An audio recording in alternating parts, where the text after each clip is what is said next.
Today, we're really getting into the nitty-gritty of everyday English, those common phrases you hear constantly. Exactly. And it's not just about memorizing lists, right? It's more about unlocking the natural flow. That's it, precisely. Understanding how these phrases actually work in conversation, we sometimes call them linguistic nuggets. Nuggets, I like that. Yeah, because they're these complete little packages, meaning context, feeling, all wrapped up. Right. And focusing on the whole phrase, well, that helps you sound more natural, almost effortless. Right. It helps you understand what's not being said, too. Okay. These are really the things that make interactions smooth. Whether you're just chatting or ordering coffee or finding your way around, our goal here is to equip you with these essentials. Make you truly well-informed about how the language is actually used day to day. Okay, so let's kick things off where most chats start. Greetings. The classic, how's it going? You hear that everywhere. Absolutely everywhere. And it's interesting because it is, how are you, but way less formal. Right. Less stiff. Yeah, exactly. It's got this perfect balance. Casual enough for friends, but still okay for, say, a coworker you bump into. Like in the hallway. Perfect example. Hey, how's it going? It's friendly, not too personal, and the answers are usually pretty standard, right? Yeah, like, it's going well, thanks, or... Pretty good, just busy, something like that. It's more about the social connection than the actual information. Gotcha. Okay, then what about what's up? Feels even more casual. Oh, definitely. Super casual. And often, the person asking isn't really expecting a big, detailed answer. Right. It's more of a hey. Pretty much. It's very informal. You might just get back, not much, you, or hey, or even just a nod sometimes. It's quick. Low stakes. Okay. But what if it's not low stakes? Like you haven't seen someone for ages. How's it going? Might feel a bit weak. That's where long time no see comes in perfectly. It has that slightly unusual grammar, doesn't it? Which kind of emphasizes the surprise and the length of time. Yeah, it sounds a bit different. Linguists think it might have roots in Pidgin English, possibly Chinese or Native American influences, but now it's just standard informal English. Interesting. And it works great when you bump into an old friend or maybe a colleague who's been away for a while. It just instantly acknowledges that gap. And opens the door for catching up. Yeah. Like, I know, right? What have you been up to? Exactly. Sets the stage nicely. Okay, so we've greeted someone. Maybe you're chatting about what you're doing. What's the phrase for just relaxing, not doing much? The go-to these days is probably, I'm just chilling. So, yeah, it really captures that sense of just taking it easy, no pressure, no specific goal, watching TV, reading. Oh, yeah, time. Right. It's kind of the opposite of, say, running around like crazy. It emphasizes being relaxed, unhurried. Like saying, what did you do Sunday? Ooh, I was just chilling at home. Perfect. That's exactly the context. Yeah, okay. But maybe all that chilling makes you hungry. Not like a huge meal, but just something quick. Then you'd probably say you want to grab a bite. Right, grab a bite. It's perfect for that. It implies quick, informal, probably not a fancy sit-down meal. So like at work, limited lunch break. Exactly. Want to grab a bite downstairs. Or maybe you're out doing stuff. Running errands. Yeah. And you realize you're hungry. I grab a bite before I head home. It's all about speed and convenience. Makes sense. Yeah. Okay, shifting gears a bit. Finishing up. When you're done with work or maybe just tired from an activity, call it a day. Yes, call it a day. I always associate that mainly with work, but you're saying it's broader? Oh, absolutely. It's super common for work. Like, okay, team, let's call it a day. But you can use it for anything you've been doing for a while and feel you've done enough. Or you're just tired. Like a big project at home. Yeah, or maybe you've been cleaning the house all afternoon. You could definitely say, right, I'm calling it a day.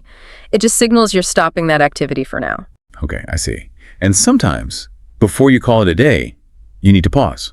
Right. You need to take a break. What's the difference there? Just the duration? It's more about the intention, I think. Take a break means you're planning to come back to the task. It's a pause to rest, recharge, refocus. Okay. Like if you're studying for hours, you might say, okay, I need to take a break. Or at work feeling overwhelmed, I'm just going to take 5. Step away for a bit. Exactly. Before jumping back in. Whereas call it a day is more final for that period. Got it. Okay, and one more for this section about being busy. Run errands. Ah, yes. The classic list of little jobs. It sounds so efficient. somehow, like you're ticking things off. Well, it bundles a lot of small necessary tasks together, doesn't it? Usually things you have to go out for. Like the bank, post office, groceries. Dry cleaning, yeah, all those little things. Saying you need to run errands is just a neat shorthand for I have a bunch of small, unrelated tasks to do around town. It does paint a picture of being busy, but in a fragmented way. Exactly, which actually leads us nicely into phrases about, action and productivity. Okay, so what's the key phrase for really buckling down and being productive? I think get things done really captures that. Yeah, that sounds very determined. It is. It implies focus, effectiveness, ticking off that to-do list. I've got a lot on my plate. I really need to get things done today. It's a proactive mindset. Right, okay. And what about maintaining connections when you're busy? That's where keep in touch is so important. Such a simple phrase, but vital. It really is. It's that promise to stay connected, even if you don't see someone regularly. You say it when parting ways with a friend or a colleague who's leaving. It's about nurturing those connections. Exactly. Personal, professional, doesn't matter. Now, catch up. This one's interesting because it seems to have like two main uses. It does, yeah. Good point. First, there's the social side. Like meeting a friend after a while. Right. We really need to catch up soon, meaning sit down, talk, share news, reconnect. Okay. And the second meaning? That's about getting back on track with something you've fallen behind on. Like work stuff. Could be work emails after a vacation, yeah. Or maybe you missed a few episodes of a show and need to catch up. Or even just catching up on sleep. Right. The context makes it clear. Always. Okay, so when life feels really hectic, moving fast. You might say you're on the go. On the go. Yeah. It describes that feeling of constantly moving, a really busy, fast-paced lifestyle, like a week full of meetings, errands, travel.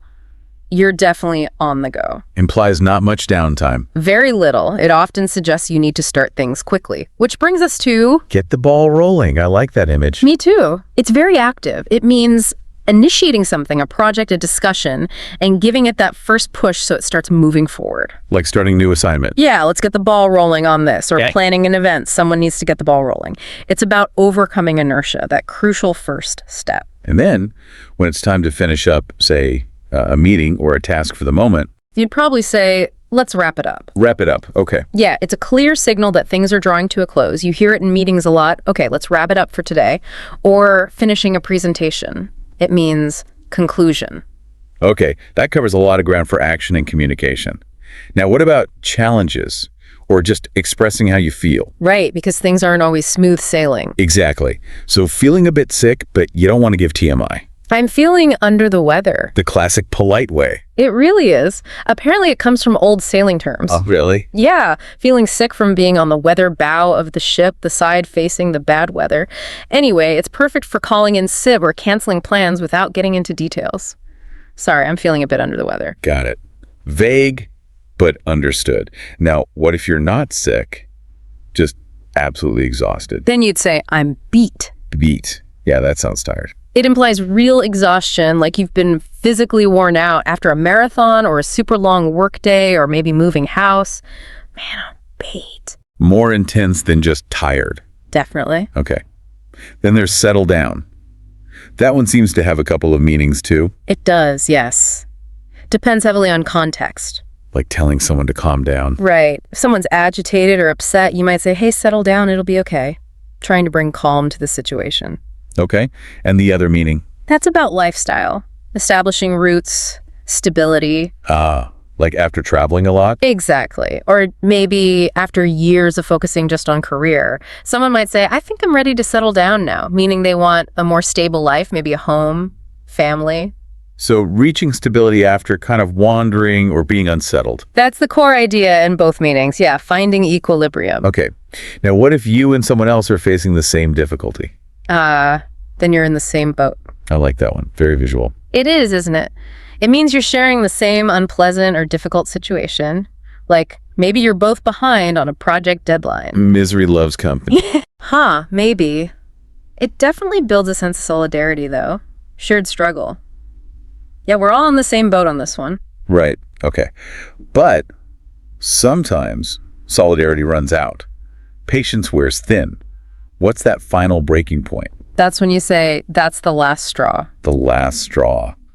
Ooh, that sounds final. It is. It comes from that old saying, the straw that broke the camel's back. Lots of little things piling up. Annoyances, frustrations. Right. And then one more small thing happens and boom, that's it. You lose your patience completely. Like the coffee spills after the car won't start and you're late? Exactly. Okay, that's the last straw. It marks the absolute end of your tolerance. I know that feeling. Okay, next, facing something unpleasant you've been putting off. And that's when you have to bite the bullet. Bite the bullet. Why a bullet? Well, the story goes that back in the day, before good anesthesia, soldiers undergoing surgery would literally bite on a lead bullet to cope with the pain. Wow. Okay, that adds some weight to it. It really does. So the phrase means facing something difficult or painful, often something you've been avoiding, just because you have to get it done. Like going to the dentist or having that awkward conversation. Perfect examples. Or finally tackling that monster cleaning job. You just gotta bite the bullet. Makes sense. Okay, on a lighter note, Yeah. how to politely say you just don't like something. Not my cup of tea. Very British sounding, that one. It is often associated with British English, yeah. But widely understood, it's a gentle, indirect way to state a preference without being critical. So instead of, ugh, I hate horror movies. Right. You'd say, horror movies aren't really my cup of tea. Much softer. Polite refusal or statement of disinterest. Got it. Okay, let's move into our last big section. Idioms for decisions and problems. First up, a fun one. It's a piece of cake. Ah, yes. Meaning something is super easy. Like surprisingly easy. Often, yeah, or just, requires very little effort. The image is pleasant, effortless, like an easy assignment. Oh, that was a piece of cake. Nice. But what if it's not a piece of cake? What if it needs creativity? Then you need to think outside the box. That phrase is everywhere now, especially in business. It really is. It means challenging assumptions, being unconventional, looking for innovative solutions instead of the obvious ones. So not just following the instructions, but adding your own spin. Exactly. Like for that essay or figuring out a tricky problem, like why your Wi-Fi is so bad. Maybe the usual fixes don't work. You got to think outside the box. Move the router somewhere weird. Maybe. Whatever works. It's about non-standard solutions. Okay. Now, related to evaluating information, take it with a grain of salt. This means don't necessarily believe something 100%. Be skeptical. Why a grain of salt? Ancient origins, apparently. Something about an antidote to poison working better with a bit of salt. So the idea evolved into viewing information with caution, realizing it might be exaggerated or not entirely accurate. Like those miracle cure ads. Exactly. Or maybe a rumor you hear. Take it with a grain of salt. Don't just accept it wholesale. Very useful. Okay, another one for collaboration. On the same page. Crucial for teamwork, this one. It means everyone understands the situation, the plan, the goals in the same way. There's agreement and alignment. Like planning that trip budget you mentioned earlier. Everyone needs to be on the same page. Oh, absolutely vital. I learned that the hard way once planning a camping trip. Uh-oh. Yeah, I was picturing a nice cabin, maybe some Wi-Fi. My friend showed up with a tent and a backpacking stove. Oh, dear. Definitely not on the same page. Not even close. So yeah, clarifying and making sure everyone's on the same page prevents major misunderstandings later. Good lesson. And if things do go wrong despite being on the same page. Well, sometimes you just have to go back to the drawing board. Meaning, start over. Pretty much. It means the current plan or attempt failed, and you need to rethink it from the beginning. Comes from designer engineering, where you'd literally go back to the blueprints. Like if your cake burns completely. Back to the drawing board with the recipe. Or you try to fix your bike and it falls apart even worse. Back to the drawing board. It implies failure, but also resilience. Starting again. Okay. What about when it's someone else's turn to act? Then you'd say the ball's in your court. Tennis analogy. Exactly. Once you hit the ball over the net, it's the other player's responsibility to return it. So the phrase means it's now your turn to make a decision or take the next step. The responsibility has shifted. Like I booked the flights, so the ball's in your court to find the hotel. Perfect example. Clearly defines who needs to act next. Got it. Now, for something really expensive. It cost an arm and a leg. That sounds drastic. It's meant to. It's hyperbole, obviously, but it vividly expresses that something is very expensive, requiring a huge sacrifice, metaphorically speaking. Like that designer handbag, or maybe a fancy gym membership you never use. Exactly. Things that feel prohibitively expensive. But what about the opposite? When a situation is good for everyone involved. That's a win-win. Win-win. Simple, clear. Very. Used a lot in negotiation, but also everyday life. Any situation where all parties benefit. Like sharing dessert, so you both try two kinds? Classic win-win. Or maybe if the team finishes a project early, everyone gets to leave early. That's a win-win for sure. I like win-wins. Okay, next one. Dealing with potential future problems. We'll cross that bridge when we come to it. Meaning, don't worry about it now. Exactly. Deal with a potential problem if and when it actually happens, but don't stress about it beforehand. It's about focusing on the present. Like worrying about rain on picnic day when the sky is blue. Perfect. Yeah. Let's cross that bridge if we come to it. Don't borrow trouble, as they say. Good advice. And finally, what about when you just can't decide? You're on the fence. Sitting on the fence. Hey. I could picture that. Right. You haven't committed to either side. You're undecided, unsure which option to choose. Pizza or sushi for dinner? Go hiking or stay home? Exactly. Those kinds of dilemmas. I'm still on the fence about it. Shows you're weighing the options. Wow. Okay. That's quite a tour through everyday English. It really shows how much meaning is packed into these common phrases. It really does. So you just heard about this amazing collection of phrases, these linguistic nuggets, as you call them. Understanding them, maybe even starting to use them, it really is key to building that confidence, isn't it? Absolutely. It helps you sound more natural, more fluent, and understand the nuances of conversation much better. Makes communication smoother, more authentic. Definitely. So as you go about your day now, maybe reflect on these. Think about the context, the subtle meanings. That's how you become truly well-informed. Yeah, and maybe try listening for them. See how often they pop up. Great idea. So here's something to think about. As you move through your day, how will recognizing, or maybe even trying out just one of these phrases, how might that change your next conversation? And what little shifts might you notice in how people respond now that you're, well, speaking their language, quite literally?